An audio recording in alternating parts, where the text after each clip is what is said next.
No attorney, the judge asked me. The courtroom smelled like old paper-burnt coffee and floor polish. It was one of those county courtrooms that hadn't changed much since the 1980s. Brown wooden benches, buzzing fluorescent lights, an old American flag standing beside the judge's bench. My younger brother Daniel leaned back in his chair and laughed loud enough for everyone to hear. She can't afford one. A couple people in the gallery smirked. My father nodded proudly beside him like Daniel had just said something clever. I stood alone at the defense table wearing an old beige coat I'd bought years ago in Norfolk after my husband died. I could feel every eye in that room studying me, judging me. A 63-year-old widow with gray streaks in her hair and no lawyer. Easy target. The judge adjusted his glasses and looked at me again. Ma'am, this is a serious civil proceeding involving inheritance fraud allegations. Are you certain you wish to represent yourself? Daniel chuckled under his breath. She always was stubborn. I looked at my brother for a long moment. Funny how age changes faces but not character. Daniel was 58 now. His hair was thinner, his stomach heavier, but the smug little grin he wore when we were children was still there. The same grin he wore after blaming me for breaking Dad's fishing radio when he'd done it himself. The same grin he wore after stealing money from Mom's purse in high school. The same grin he wore now. I slowly removed my coat and folded it neatly over the table. Then I looked directly at their attorney. Who signed your security clearance? The courtroom went silent. Not quiet. Silent. Their attorney stopped breathing for a second. The color drained from his face so fast I actually thought he might faint. The judge noticed immediately. Mr. Talbot, he asked carefully. Daniel looked confused. What the hell does that even mean? He laughed. But his attorney wasn't laughing anymore. He stared at me with the exact same expression I'd seen on young naval officers years ago when they accidentally opened the wrong classified file. Fear mixed with recognition. I sat down calmly, and for the first time that morning nobody in that courtroom looked at me like a helpless old woman. Not even my father. 3 months earlier I had been standing in my kitchen overlooking the Chesapeake Bay when the lawsuit papers arrived. Rain tapped against the windows that afternoon. The kind of slow Virginia rain that settles into your bones. I remember heating tomato soup on the stove when the mail carrier knocked. Certified envelope. County seal. Inside was a lawsuit filed by my own brother accusing me of manipulating our late mother into changing her will while she suffered from dementia. I must have read the papers 6 times. My hands didn't even shake at first. That came later. After 40 years working around military investigations, you learn to stay calm during shock. Your body delays the reaction until it's alone. I sat at my kitchen table until sunset, staring at Daniel's signature at the bottom of the complaint. My own brother. The boy whose diapers I changed when Mom worked late shifts at the diner. The teenager I covered for after he got drunk and wrapped Dad's truck around a mailbox in 1983. The grown man I loaned nearly $30,000 to over the years without ever asking for repayment. Now he wanted me destroyed in court. The strangest part wasn't even the lawsuit. It was my father supporting him. That hurt worse. Dad was 86 now. Arthritis in both hands, heart trouble, hearing aid in his left ear. After Mom passed, Daniel practically moved into his house full-time. At first I thought it was kindness, then I realized it was control. Dad stopped answering my calls regularly. When I visited, Daniel somehow always managed to be there, and every conversation became uncomfortable. You sure stayed gone a long time, Dad told me once while staring at the television instead of me. I'd stood there holding grocery bags in both hands like some unwanted guest. I was serving Dad. That was all he said. 40 years reduced to The truth is, my father never forgave me for joining the Navy. Not really. He came from an older generation. Korean War generation. Men who believed daughters stayed close to home. My mother understood me. Dad never did. When I enlisted in 1979, he acted like I'd abandoned the family. Meanwhile, Daniel stayed in Virginia close to home, close to Dad. That made him the good son. Didn't matter how many failed businesses he started. Didn't matter how much money disappeared over the years. Didn't matter how many lies Mom quietly covered for. He stayed. And in my father's mind, staying counted more than sacrifice. After my husband Frank died from pancreatic cancer 6 years ago, I finally retired from Naval Intelligence Logistics Consulting and came home for good. Not to fight. Not to prove anything. I just got tired of hotel rooms, government buildings, and lonely mornings. I thought maybe at 63 family mattered more than old resentments. I was wrong. The first sign came during Mom's final year alive. She started calling me late at night. Not emotional calls. Careful ones. Quiet. Daniel's handling the finances now, she whispered once. I remember sitting on my porch listening to frogs down by the water. Okay. He gets upset when I ask questions. Something in her voice bothered me. Fear. My mother was never fearful. Another night she called asking if property taxes could really increase that much in 1 year. I checked county records the next morning. They hadn't. That was the moment I started paying attention. But by then Mom's health was failing fast. And Daniel controlled almost everything around her, including access. The last Thanksgiving before she died still haunts me. Mom looked exhausted sitting at the dinner table. Dad barely spoke to me. Daniel spent the entire evening talking about how hard caregiving had been for him, like he was campaigning for sainthood. Then Mom reached under the table and squeezed my hand. Tiny gesture. Weak fingers, but deliberate. When I looked at her, she gave me this look I still can't explain properly. Almost like apology. Almost like warning. 3 months later, she was gone. And 2 weeks after the funeral, Daniel filed the lawsuit. I remember sitting alone afterwards, staring at the Chesapeake water outside my window, thinking something I never thought I'd think about my own family. This lawsuit was never about money. It was punishment. Punishment for leaving. Punishment for succeeding somewhere they couldn't follow. Punishment for becoming someone my father never understood. And sitting there in that courtroom now, watching Daniel grin across the aisle while Dad silently approved, I realized something else. They truly believed I would stand there defenseless. They had no idea who I used to be. The silence inside that courtroom lasted maybe 3 seconds, but it felt much longer. Their attorney, Richard Talbot, slowly lowered the folder in his hands and stared at me across the room like he was trying to place a face from a nightmare. Judge Holloway noticed immediately. Mr. Talbot, he repeated. Talbot cleared his throat. Your Honor, I'd like a brief moment with my client. Daniel looked irritated. For what, she's bluffing. Talbot didn't even look at him. That was the first crack. Small, but visible. Judge Holloway studied me carefully over the rim of his glasses. He was probably around 70 himself. Silver hair, navy blue tie, calm voice, the kind of old-school judge who believed manners still mattered. 5 minutes, he said finally. The gavel tapped once. Everybody stood. The room exploded into whispers. I stayed seated. At my age, you learn there's no point rushing anywhere, especially not toward conflict. Daniel followed his attorney near the back wall, visibly annoyed. What is wrong with you? I heard him hiss. Talbot spoke so quietly I couldn't hear the words, but I saw the fear. And fear has a language of its own. My father remained seated on the wooden bench behind Daniel's table. His shoulders looked smaller than I remembered. Old age had finally caught him over the last couple years. For a moment he looked at me, not angrily, not warmly either, just uncertain. That may have hurt more than hatred, because uncertainty meant he no longer knew who I was. The truth is, most people never really knew what I did in the Navy. That was intentional. Even Frank, my husband, only knew pieces, not because I didn't trust him, because compartmentalization becomes second nature after enough years around classified systems. You stop talking automatically. You learn silence the way normal people learn small talk. Back in the early 1980s, when I first entered Naval Intelligence Logistics Support, I was mostly handling transportation authorizations, secure communications routing, and contractor documentation. Boring on paper. That's how government work usually looks from the outside.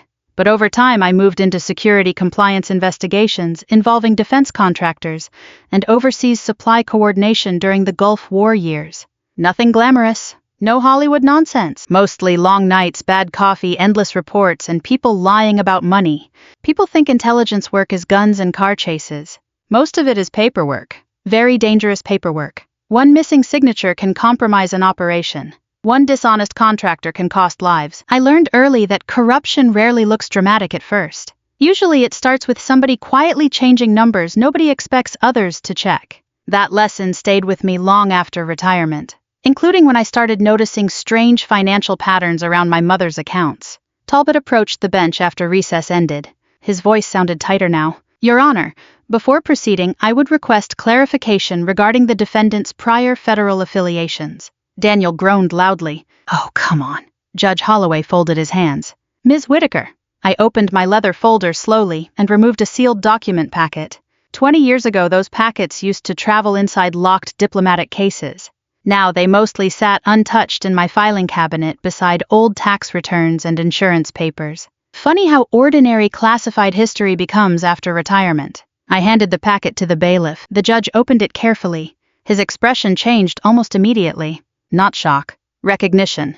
Professional recognition. The kind older servicemen sometimes give each other at airports without saying a word. Daniel looked around impatiently. What is this seriously? Nobody answered him. Judge Holloway continued reading silently for nearly a minute. The courtroom had become so quiet I could hear the fluorescent lights humming overhead. Finally, the judge looked up. Ms. Whitaker, he said carefully, you previously held federal clearance authorization connected to naval intelligence compliance operations. Yes, Your Honor. Until your retirement in 2018. Yes. Talbot looked physically uncomfortable now. Daniel laughed nervously. So what, she shuffled military paperwork for 30 years? The judge did not smile. And that bothered Daniel. You could see it. Because men like my brother survive on reading social signals. The second the room stops validating them, they panic. Dad shifted uneasily on the bench. His eyes moved between me and the judge, confusion spreading slowly across his face. I almost pitied him. Almost. The truth was, my father built an entire emotional version of me over 40 years. A selfish daughter who left home chasing career ambitions. A woman who chose government work over family dinners. A sister who disappeared during birthdays and anniversaries because work came first. He never understood that missing holidays wasn't ambition. It was duty. Sometimes we were activated without notice. Sometimes travel restrictions prevented communication. Sometimes operations overseas became unstable overnight. You learn not to explain. You simply go. And eventually people stop asking where you've been. Frank understood better than anyone. He was Coast Guard before becoming a civilian harbor inspector. Quiet man, good man. We met in Norfolk in 1987. He once told me people only understand sacrifice when they can see it. That stayed with me, because invisible sacrifice confuses people, especially family. Talbot finally cleared his throat again. Your Honor, my firm had prior indirect interaction with an investigation tied to Miss Whitaker's office during a contractor audit in 1994. Daniel blinked. What does that mean? Talbot hesitated. It means I recognize her credentials. For the first time all morning, Daniel stopped looking confident. Not scared yet, but unsettled. Judge Holloway leaned back slowly. Interesting. I could feel eyes all over the courtroom now. Curiosity replacing mockery. But I didn't feel triumphant. That's the strange thing people misunderstand about revenge. Real revenge rarely feels exciting. Mostly it feels exhausting, especially when family is involved. The judge reopened the inheritance file. Now, he said calmly, let us continue regarding the allegations of financial manipulation against Ms. Whitaker. Daniel straightened quickly, eager to regain control. Yes, Your Honor. My mother was confused near the end. My sister isolated her and pressured her into changing the will.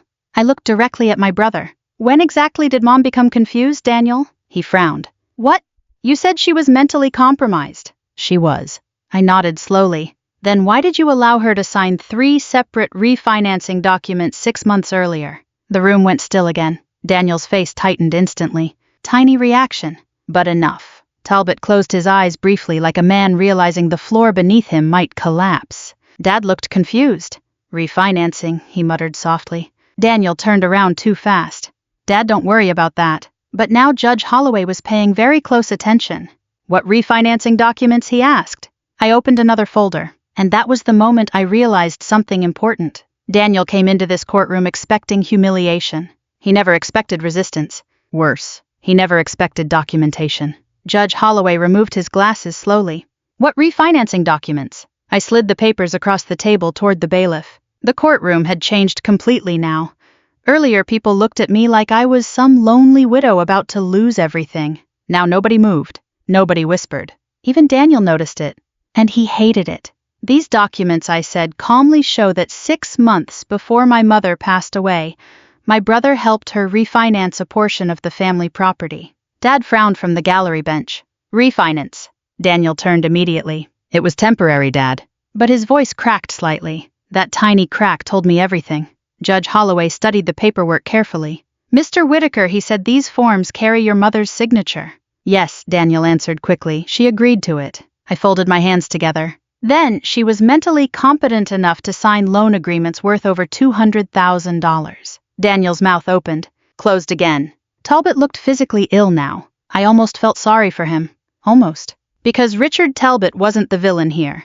He was a lawyer who walked into court believing he represented a bitter inheritance dispute between siblings. Instead, he'd discovered he might be sitting beside financial fraud.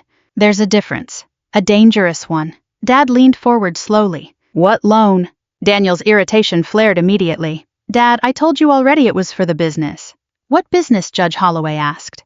Daniel hesitated. The marina expansion. I nearly smiled. There never was a marina expansion. Just another failed investment Daniel tried hiding from the family. Over the years, my brother cycled through business ideas the way some people cycle through diets. Boat repair, landscaping, vending machines, used RV sales. Every single one collapsed under debt. And every collapse somehow became somebody else's fault. Bad economy, bad partners, bad timing. Never Daniel. Never his gambling. Never the quiet loans. Never the missing money. Mom covered for him most of her life because she couldn't bear conflict. Dad covered for him because he believed sons deserved second chances longer than daughters did. But age changes things, especially desperation. I looked at the judge again. Your Honor, I'd also entered into Evidence County tax payment records for the property over the last 4 years. Talbot rubbed his forehead hard. Daniel muttered, "Oh my God." The bailiff handed the documents to Judge Holloway. The judge's eyebrows lifted slightly. These payments came from your personal account, Ms. Whitaker. Yes. Dad stared at me. You paid the taxes. I nodded once. Daniel jumped in immediately. She only did that to manipulate Mom. I turned toward him slowly. No, Daniel. I did it because the county was preparing lien notices. That landed hard. Dad's face strained. What? The old man looked genuinely shaken now. I hated seeing it. No matter how angry I'd been over the years, he was still my father. And old age makes betrayal look crueler somehow, especially when confusion enters the picture. Judge Holloway's tone sharpened. Mr. Whitaker, was your father aware the property faced tax delinquency concerns? Daniel avoided eye contact. It wasn't serious. But it had been serious. Very serious. I remembered the exact night I discovered it. Mom had called me around 11:30. Her voice sounded weak. Nervous. Margaret, she whispered, could you check something for me? I sat up immediately in bed. What's wrong? I found a letter from the county. The next morning I drove 2 hours to Fairfax and went straight to the records office. That's when I learned portions of the property taxes had gone unpaid for nearly 18 months. Not because Mom forgot. Because somebody redirected money. I knew immediately who that somebody was, but proving it quietly without humiliating Dad became the problem. So I paid the overdue amount myself. Nearly $16,000. I never told anyone. Not even Frank's old friends from the Coast Guard support group I occasionally met for coffee. You know something strange about getting older. You stop keeping score. At least healthy people do. You help because somebody has to. That's all. The courtroom door opened quietly as a clerk brought additional files to the judge's bench. Outside the windows, gray November rain streaked across the courthouse parking lot. Everything suddenly felt smaller, older, sadder. Judge Holloway reviewed the records for several long moments before looking toward Daniel again. Mr. Whitaker, he said carefully, did your mother personally authorize these financial transfers? Yes. Do you possess documentation beyond your own submitted statements? Daniel swallowed. Talbot finally spoke up. Your Honor, my client may require time to organize supplementary records. That was lawyer language for we have a problem. A serious one. Dad looked back and forth between us like a man waking from anesthesia. Slowly, painfully. I don't understand, he murmured. And right then I realized something terrible. Dad truly didn't know. For months I'd convinced myself he knowingly helped Daniel turn against me. But sitting there watching confusion spread across his face, I saw something different. Loneliness. Old age terrifies people in ways younger folks don't fully understand. Once your spouse dies, the world becomes unstable. You start depending on whoever stays closest. Daniel understood that, and he used it. He became Dad's driver, Dad's helper, Dad's daily company. Not because he loved responsibility, because proximity creates influence, especially with elderly parents. The judge looked toward me again. Ms. Whitaker, do you possess further evidence regarding financial irregularities? I hesitated briefly, then opened the final folder. Inside was a handwritten letter. Mom's handwriting. Weak but recognizable. The second Dad saw the envelope, his breathing changed. Oh no, he whispered.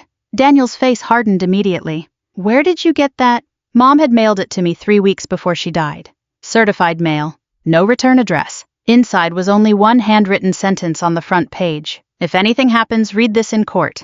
I'd carried that letter in my bag for months without opening it again. Partly because I already knew what it contained. Partly because I was afraid hearing Mom's voice one last time might break something inside me I couldn't repair. Judge Holloway accepted the envelope carefully. Is this relevant to the financial allegations? I looked toward my father, then my brother, then finally the judge. Yes, Your Honor. Daniel stood suddenly. That letter shouldn't be admitted. The room froze. Judge Holloway's eyes narrowed slightly. And why is that, Mr. Whitaker? For the first time all day? Daniel looked afraid. Daniel remained standing. That letter shouldn't be admitted. Nobody in the courtroom moved. Judge Holloway folded his hands slowly. And why exactly would that be, Mr. Whitaker? Daniel opened his mouth, then hesitated. Talbot quietly touched his sleeve. Sit down, the attorney whispered. Daniel ignored him. That letter was written while my mother was confused. The judge glanced toward me. Ms. Whitaker, I answered calmly. My mother mailed it certified 3 weeks before her death. The judge examined the envelope carefully. The certification stamp was still visible near the corner. Dated. Verified. Real. Talbot finally spoke in a tired voice. Your Honor, perhaps we should review the contents privately before reading anything into public record. That alone told me everything. Richard Talbot no longer trusted his own client. Judge Holloway nodded once. I agree. He opened the envelope carefully. The paper inside looked fragile with age and handling. I recognized Mom's stationery immediately. Pale blue flowers around the edges. She'd used those letters for years. Christmas notes, birthday cards, recipes nobody in the family bothered learning properly. Funny what survives people. The judge adjusted his glasses and began reading silently. At first his expression stayed neutral. Then slowly, it changed. Not dramatic, not theatrical, just heavy, like a man carrying unexpected weight. Dad noticed too. What does it say? He asked quietly. Judge Holloway looked up. Mr. Whitaker, I believe this letter concerns all parties involved. I intend to admit it into record. Daniel's face tightened. You can't seriously. I can, the judge interrupted calmly. That shut him up. The courtroom air felt different now. Earlier there had been tension. Now there was dread. Judge Holloway began reading aloud. To whoever reads this, if Margaret brings this letter to court one day, it means things became worse than I feared. Dad lowered his head slowly. I felt my chest tighten hearing Mom's words again. Her voice returned instantly inside my memory. Soft Virginia accent, careful pacing, gentle even when angry. The judge continued, Daniel has been handling more of our finances since my health declined. I wanted to believe he was helping. But over time I became frightened to ask questions. Daniel stared at the table. Talbot closed his eyes briefly. I discovered money missing from accounts your father knew nothing about. When I confronted Daniel, he became angry and blamed stress from business troubles. Dad looked at his son. What is she talking about? Daniel didn't answer. The judge kept reading. I should have addressed this sooner, but after 58 years of marriage, I know your father. He avoids conflict when it involves family, especially Daniel. That one hit hard. Because it was true. Dad had spent his entire life pretending problems disappeared if ignored long enough. Sometimes that works with neighbors, not with children. Judge Holloway's voice softened slightly as he continued. Margaret may seem distant to people who don't understand her life, but distance is not abandonment. I swallowed carefully. The room remained completely still. Her work required silence. More silence than most families could tolerate. But she served this country honorably for decades while expecting nothing in return from any of us. Dad's hands began trembling. She missed holidays because duty called her away. She missed birthdays because other families needed their sons and daughters protected too. I looked down at my folded coat resting beside me. Suddenly I remembered another courtroom. Different year, different building. A military contractor hearing involving missing navigation equipment during the Gulf War buildup. 3 straight days awake. 2 sailors nearly killed because somebody altered procurement records. That investigation changed my career permanently. But while I sat in secure rooms halfway across the world, my family back home simply thought Margaret skipped Thanksgiving again. Invisible sacrifice. Frank was right. People rarely understand what they cannot see. The judge continued reading Mom's letter. I am writing this because I fear resentment has poisoned my family. Your father never forgave Margaret for leaving home. Daniel quietly learned to use that pain. Dad suddenly covered his mouth with one shaking hand. The old man looked destroyed, not angry. Destroyed. And for the first time since Mom died, my own anger weakened a little. Because grief changes elderly people differently. Younger people burn hot. Older people collapse inward. Judge Holloway paused before reading the next section. I also need the truth known clearly. Margaret secretly paid overdue taxes on this property after Daniel failed to do so. A murmur spread through the courtroom. Dad stared directly at Daniel now. You told me taxes were handled. Daniel snapped immediately. I was trying to fix it. With what money, I asked quietly. He glared at me, and suddenly I saw it. Not arrogance, panic, pure panic. People like Daniel survive through momentum. As long as nobody stops them, they keep spinning stories faster than others can question them. But once truth enters the room, everything collapses quickly. Judge Holloway resumed reading. I love both my children, but love without honesty destroys families slowly. Daniel needs help, not excuses. That line broke something inside Dad. He bent forward suddenly, elbows on his knees, face buried in his hands. I had not seen my father cry since his own father died in 1972. Not at funerals, not after heart surgery, not even after Mom passed. But now quiet tears slipped through his fingers inside that courtroom. Nobody looked away. Even Daniel seemed shaken seeing it. The judge finished the final paragraph softly. If this family still has a chance after I am gone, it will only happen when truth becomes more important than pride. Silence filled the room again. Heavy silence. The kind older people understand well. The silence after hospitals, after funerals, after marriages fail quietly. Judge Holloway folded the letter carefully and removed his glasses. Dad finally looked up at me. His eyes were red. I didn't know he whispered. 3 simple words. But after 40 years of distance, they felt enormous. Daniel stood abruptly. She manipulated Mom into writing that. But even he sounded uncertain now. Talbot spoke before anyone else could. Daniel, stop talking. No, Mr. Whitaker. No professional distance anymore. Just exhausted honesty. Daniel stared at his own attorney in disbelief. What? Talbot rubbed his face slowly. Then he said the sentence that changed everything. You never told me about the taxes. Daniel said nothing. You never told me about refinancing against the property either. Still silence. And you definitely never mentioned a handwritten statement from your mother warning about financial misconduct. Dad looked at Daniel like he no longer recognized him. The old man's entire body seemed smaller somehow. Fragile. Judge Holloway leaned forward carefully. Mr. Whitaker, I strongly advise complete honesty from this point forward. Daniel finally looked at me. Not smug, not superior, just cornered. And in that moment, for the first time in my life, my brother looked afraid of me. Daniel looked trapped. That was the only word for it. Not angry anymore. Not confident. Trapped. The courtroom that had once felt so comfortably under his control had turned into something dangerous. Every pair of eyes now watched him the same way people watch a bridge after hearing the first crack. Carefully, cautiously. Judge Holloway folded his hands together. Mr. Whitaker, he said calmly, this court is now concerned about possible financial misrepresentation involving estate assets and property liabilities. Daniel rubbed both hands over his face. You're blowing this out of proportion. Talbot gave a dry laugh under his breath. That surprised even me, because lawyers like Richard Talbot usually protected appearances until the bitter end. But not anymore. Not once he realized he'd been dragged into something ugly. Daniel Talbot said quietly, stop treating this like an argument at a family barbecue. My brother stared at him. You're supposed to be on my side. I'm your attorney, Talbot replied, not your accomplice. That landed hard. Dad looked physically sick. The old man's hands trembled against the wooden bench beside him. Suddenly he looked every bit of his 86 years. I hated that part most. Not the lawsuit. Not the humiliation. Watching age collide with betrayal. There's something deeply cruel about elderly people discovering the people they trusted most have lied to them, especially when grief already weakened them first. Judge Holloway turned toward Daniel again. I'll ask directly. Did you use portions of the family property as collateral for personal business debt without fully informing your father? Daniel's jaw tightened. It was temporary. That is not the question. Silence. Finally. Yes. Dad inhaled sharply, like someone punched him. The judge continued.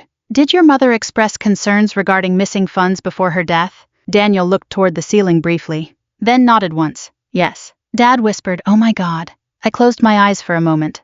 Not from satisfaction. From exhaustion. Because the truth is, I never wanted this moment. People imagine revenge feels triumphant. Most of the time it just feels sad, especially inside families. Judge Holloway's voice remained steady. And did you knowingly allow this court to proceed under allegations that your sister manipulated your mother financially? Daniel snapped immediately. She did manipulate her. How? She turned Mom against me. There it was. Not money. Not inheritance. The real wound. Judge Holloway leaned back slightly. How exactly? Daniel looked at me for the first time in several minutes, and suddenly years of bitterness came pouring out of him. She always acted better than everyone else. I said nothing. She leaves town, joins the military, disappears for decades, and suddenly everybody treats her like some hero. Dad looked stunned hearing him say it aloud. But I wasn't surprised. I'd heard versions of it my whole life. Daniel stood slowly, his voice cracked now with something deeper than anger. You know what it was like growing up here after she left? Nobody answered. She got letters from officers and commanders and government people. Mom framed her Navy photos in the hallway like she was some celebrity. His breathing became uneven. And me, he laughed bitterly. I was just the son who stayed home. Talbot watched silently. Even the judge allowed him to continue. Because sometimes courts accidentally become confessionals. Daniel pointed toward me. She comes home after years away and everybody suddenly forgets who actually took care of Mom and Dad. You stole from them, I said quietly. That stopped him cold. His face twisted instantly. I borrowed money. You refinanced their property behind Dad's back. I was trying to save the business. What business? I asked calmly. The marina that never existed. The room fell silent again. Dad looked at Daniel with genuine confusion now. There was no marina. Daniel avoided his eyes. That hurt the old man worse than anything else. You could see it happen, not because of the money, because parents can survive disappointment easier than humiliation. And suddenly Dad realized he'd defended lies publicly. Judge Holloway reviewed several papers before speaking again. Mr. Whitaker, based on current evidence, this court finds no support for your allegations against your sister. However, substantial concerns now exist regarding your own conduct. Daniel sat heavily in his chair, defeated. For the first time since this nightmare began, he looked small. Not evil, not monstrous. Just broken in ordinary human ways. That's the thing people eventually learn about family conflict. Most villains are simply wounded people who chose bitterness too long. Judge Holloway continued. I am referring portions of these financial findings for additional civil review. Dad lowered his head again. Daniel looked terrified now. Wait. But the judge raised one hand. However, everybody looked up. I also recognize this matter involves significant family grief, elder dependency concerns, and long-standing emotional conflict. The judge looked toward me. Ms. Whitaker, do you wish to pursue maximum civil penalties available under the current evidence? The courtroom became perfectly still. Talbot looked surprised. Daniel looked terrified. Dad looked ashamed. And me, I looked at my brother. Really looked at him. Past the arrogance. Past the lies. Past the resentment. I saw the little boy who used to wait on the front porch for me after school because bullies picked on him in 5th grade. I saw the teenager who cried privately after our dog died. I saw the man who never truly became comfortable in his own skin after spending his whole life comparing himself to someone else. Bitterness had rotted him slowly. But underneath it, he was still family. I took a slow breath. Then I answered, No, Your Honor. Daniel blinked. Talbot stared at me. Even Judge Holloway looked surprised. I folded my hands quietly. My mother wanted the truth known, I said, not destruction. Dad started crying again, openly this time. No attempt to hide it. The sound nearly broke my heart. Daniel looked at me with total confusion. Why would you do that? He whispered. Because despite everything, I was tired. Tired of funerals, tired of resentment, tired of old wounds surviving longer than love. I looked at him steadily. Because somebody in this family needs to stop the bleeding. Nobody spoke after that. Not for a long time. Then finally Daniel lowered his eyes, and for the first time since childhood, my brother could not look me in the face. 3 weeks after the court hearing, the Chesapeake Bay finally started looking like winter. The water outside my house turned gray and restless. Wind pushed dead leaves across the porch every morning, and the air smelled like cold salt and wood smoke drifting from neighboring homes. Life became quiet again. The lawsuit ended faster than most people expected. Daniel withdrew the remaining claims after his attorney negotiated revised financial disclosures with the county. Judge Holloway's findings stayed on record, but because I refused harsher penalties, the matter avoided turning into criminal prosecution. That decision confused many people, including Daniel, including myself sometimes, but at my age, peace starts mattering more than victory, especially after funerals, especially after losing almost everyone who once knew you young. I spent most mornings sitting near the bay with coffee and old photo albums I hadn't opened in years. Photos from Norfolk, photos from Gulf deployments, photos of Frank standing beside Coast Guard vessels with that crooked grin I still missed every day. One morning I found an old picture of myself in uniform from 1993. Sharp posture, dark hair, eyes that still believed hard work could fix everything.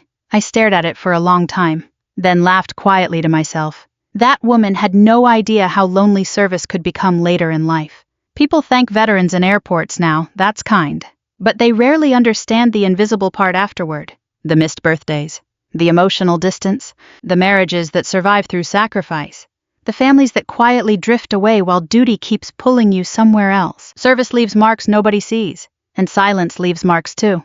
Around noon that same day, somebody knocked on my front door. I already knew who it was before opening it. Dad. He stood there wearing his old brown jacket and holding a grocery bag for absolutely no reason except nervousness. Old men from his generation always needed something in their hands during emotional moments. Thought maybe you needed soup, he muttered. I stepped aside quietly. Come in. He moved slower than I remembered. The courtroom seemed to age him 10 years in one afternoon. Or maybe truth simply removes the last illusions people use to stay young. We sat at the kitchen table overlooking the bay. For nearly 2 full minutes, neither of us spoke. Finally, Dad looked out the window and sighed. Your mother loved this view. Yes. Another silence. Then I was hard on you. Not dramatic. Not theatrical. Just honest. I stirred my coffee slowly. You were. Dad nodded weakly. I thought if you left home, eventually you'd forget us. That hit harder than I expected. Because suddenly so many old arguments finally made sense. Not anger. Fear. Parents from his generation rarely admitted fear directly, especially fathers. Instead, it came out sideways. Criticism, distance, pride. I never forgot, I said quietly. Dad rubbed his arthritic hands together. I know that now. The old man looked around my kitchen carefully. Framed photos, navy plaques packed away quietly near the bookshelf. Frank's old Coast Guard cap hanging beside the door. You really did all that stuff, he asked softly. I almost smiled. What stuff? All those years overseas, security work, investigations. A little. Dad shook his head slowly. You never talked about it. I wasn't supposed to. Another long silence settled between us. But this one felt gentler. Healing silence. Not hostile silence. Finally, Dad asked something he'd never asked me in 40 years. Were you scared? I looked down at my coffee cup. Sometimes. Not during emergencies. Not during investigations. Oddly enough, training handles those moments. The fear comes later. Hotels alone at night. Phone calls you can't return. Watching young sailors pretend they aren't terrified before deployment. And funerals. So many funerals. Yes, I answered honestly, sometimes. Dad nodded slowly like he was finally meeting his daughter for the first time. I'm sorry, he whispered. Simple words. Late words. But real. At our age, real matters more than perfect. The knock at the door came unexpectedly around 20 minutes later. Dad looked confused. I didn't bring anybody. I stood and opened the door slowly. Daniel stood outside, hands shoved awkwardly into his jacket pockets. He looked exhausted, older somehow. The courtroom had stripped something out of him too. For a moment nobody spoke. Then he looked at Dad. I almost drove away 3 times. Dad gave a tired half laugh. Probably should have. Daniel nodded slightly. Maybe. I stepped aside. Come in. The 3 of us sat awkwardly around the kitchen table like strangers trapped together during a snowstorm, which honestly described most families after enough years pass. Daniel stared down at his hands. I messed everything up. Nobody interrupted him. That business debt got worse than I told anybody. He swallowed hard. After Mom got sick. I panicked. Dad closed his eyes painfully. You lied to me. I know. You stole from us. Daniel nodded once. I know. Then finally he looked at me. I hated you for leaving. The honesty in his voice surprised me. I know, I said quietly. You always seemed stronger than me. I almost laughed at that. Because strength is one of the biggest misunderstandings in American families. People think strength means confidence. Sometimes strength is simply enduring loneliness without becoming cruel. Daniel rubbed his face. When people talked about you, it made me feel small. I studied him carefully. Not the angry brother from court, not the manipulative son. Just an aging man carrying decades of insecurity badly.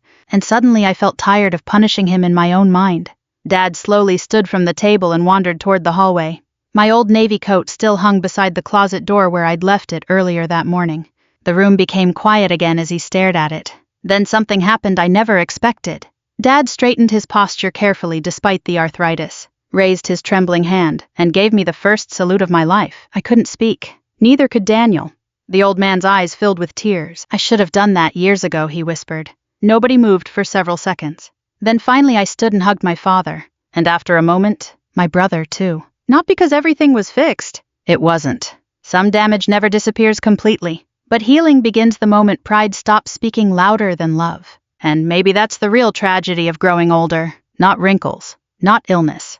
not even death. It's realizing how many years people waste misunderstanding each other. If this story meant something to you, if it reminded you of somebody you still need to call forgive or simply understand a little better, then maybe it was worth telling. And if you believe quiet strength still matters in this world, I hope you'll stay for more stories like this.